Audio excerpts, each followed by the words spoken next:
Hello friends, welcome to meaning in Telugu channel. ఈరోజు word ఏమిటంటే invigilation. దీన్ని తెలుగులో పర్యవేక్షణ, పరీక్ష, నిర్వహణ అని అంటాం. ఈ వర్డ్ని పరీక్షలు లేదా ఇతర కార్యక్రమంలో పర్యవేక్షణ చేయడం అని అంటాం. దీనికి సంబంధించిన కొన్ని ఎగ్జాంపుల్ చూద్దాం. వాటితో ఇంకా బాగా అర్థం చేసుకోవచ్చు.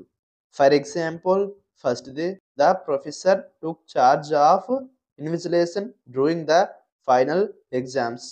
అంటే తెలుగులో ప్రొఫెసర్ ఫైనల్ పరీక్షల సమయంలో నిఘా బాధ్యతలు వహించారు. దీని next example and final example, effective invigilation can help prevent cheating in examinations. అంటే తెలుగులో ప్రభావవంతమైన నిఘా పరీక్షల్లో మోసాలను నివారించగలదు. ఈ వీడియో మీకు నచ్చితే లైక్ చేయండి. మరిన్ని వీడియోల కోసం మా ఛానల్ని సబ్స్క్రైబ్ చేసుకోండి. Thank you friends.